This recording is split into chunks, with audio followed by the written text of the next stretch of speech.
Someone on the internet once said that Wayne Shorter gets too much attention. He can't even play fast or clean or over changes, or he sounds like Cloudy with a Chance of Meatballs or something like that. I don't really know what it was exactly, but I know it seemed to cause a big stir. I have no comment on that, but check out this clip of Wayne Shorter in 1960 playing his freaking tail off at probably like quarter note equals 500 BPM.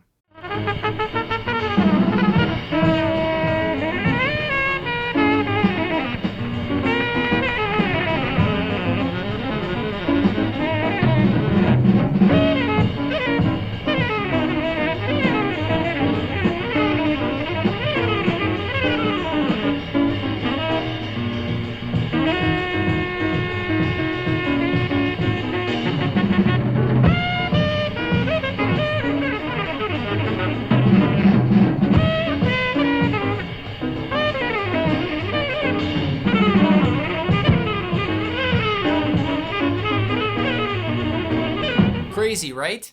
Okay, that song is actually Evidence by Thelonious Monk. Now, I know the title said Justice, and on that album it is titled Justice, but a friend told me the other day that, yeah, well, Evidence, which is based on a tune called Just You, Just Me, an old standard, was originally called Justice because it was just you. It was a play on Just You, Just Me, Just Us, which got shortened to Justice as it appears on that album, which then got shortened to, or not shortened, but changed to Evidence. I don't know how true that is, but if I was looking for evidence on this album, I wouldn't have found it, even though that's what it is, because it's titled Justice. Evidence can be played a bunch of different ways, like the regular way. You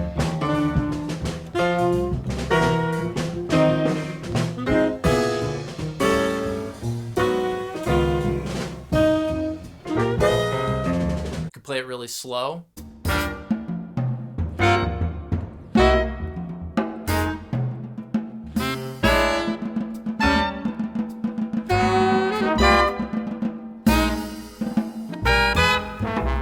Or you could do it like they did here with Blakey at super fast.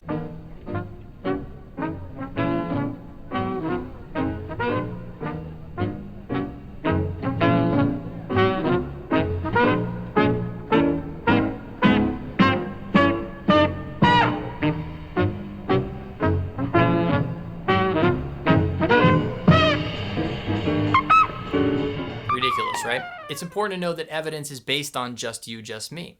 And here's a couple really cool versions of guys that I admire playing Just You, Just Me. There's a great Stitt version.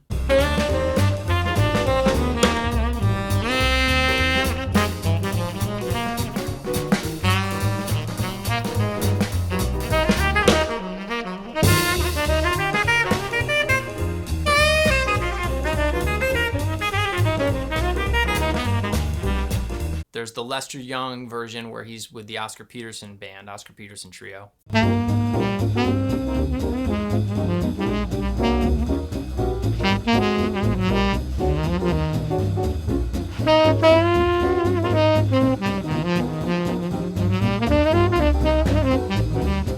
on that record, Ray Brown's playing bass. If you fast forward about 40-something, 44 years to a Ray Brown album where he's got a young Joshua Redman playing this song, kind of a cool juxtaposition.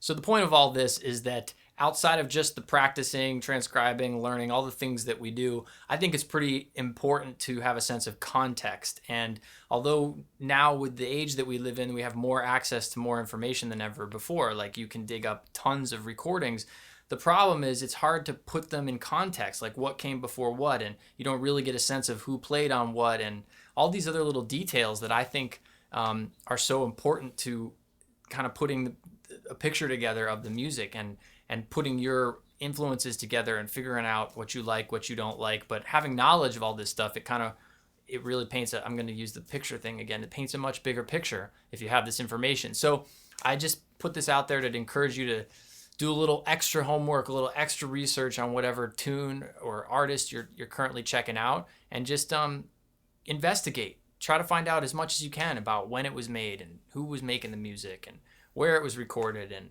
who else was covering those tunes at that time. Just anything you can put together, it makes for a much richer experience, I think.